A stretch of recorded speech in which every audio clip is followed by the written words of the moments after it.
இப்போ அடுத்த டாபிக் நம்ம குரல் மாற்றம். இதுவும் நம்ம காமனாக காது மூக்கு தொண்டை ஒப்பியில் பார்க்குற சாதாரண ஒரு சிம்டமாக நிறைய பேர் ஒரு 10 பேர் பார்த்தோம்னா அட்லீஸ்ட் ஒரு 2லேருந்து 3 பேர் இந்த குரல் மாற்றத்தோடு வருவாங்க.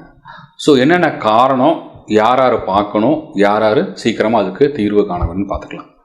ஸோ என்னென்ன காரணங்கள் ஏற்படலாம் அப்படின்னு பார்த்தீங்கன்னா, சாதாரணமாக இன்ஃபெக்ஷன் தொண்டைவலி ஏற்பட்டாலும் குரல் மாற்றம் ஏற்படலாம். அப்புறம் இன்னும் குழந்தைகளுக்கு பார்த்தீங்கன்னா இந்த டான்சிலோ இந்த அடினாய்டோ அது வீக்கம் ஏற்பட்டாலும் இந்த குரல் மாற்றம் ஏற்படலாம். இல்லை இன்னும் பார்த்தீங்கன்னா குரலை ரொம்பவும் உபயோகப்படுத்துகிறாங்க. இந்த அதிகமாக கத்தி பேசுகிறவங்க, இல்லை இந்த டீச்சர்ஸு, வெளியே போலீஸ்மேன் அவர் கத்தி பேசுகிறவங்களுக்கு இது குரலில் மாற்றங்கள் ஏற்படலாம். ஸோ இது நம்ம காரணமாக சாதாரணமாக எடுக்கிறது லாரிஞ்சைட்டிஸ் சொல்லுவோம்.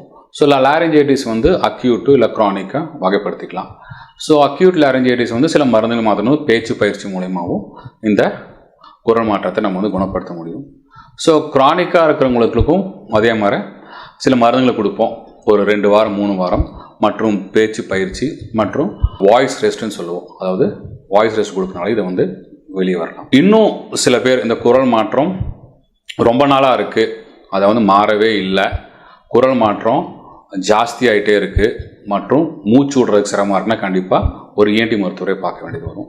இது என்னென்னா உள்ளார சத வளர்ச்சியாக இருக்கலாம், வேறு ஏதாவது க்ரோத்தாக இருக்கலாம். அந்த க்ரோத்து அந்த குரல் வோக்கல் கார்டையும் அடைக்கலாம், அதை கீழ்ப்பகுதியிலையும் நோக்கி வளர்கிறதுக்கான வாய்ப்புகள் உண்டு. இன்னும் சில பேருக்கு பார்த்தீங்கன்னா சாதாரண கட்டியாக இருக்கலாம், அதாவது வோக்கல் கார்டு நோடியூலோ இல்லை பாலிப்புன்னு சொல்லுவோம். அதாவது குரல் அதிகமாக பேசுகிறவங்களுக்கு அந்த குரல் நாளச்சில் ஏற்படுற கட்டியாக இருக்கலாம். ஸோ அந்த கட்டிகள் ஏற்படுறதுனால குரல் மாற்றம் ஏற்படலாம். ஸோ இவங்க 2 பேரும் கண்டிப்பாக ENT மருத்துவரை பார்த்து அது தகுந்தாப்படி பார்க்கறதுனால நம்மளுக்கு இதுக்கான தீர்வுகளை கண்டுபிடிக்க முடியும். தேங்க்யூ, நன்றி.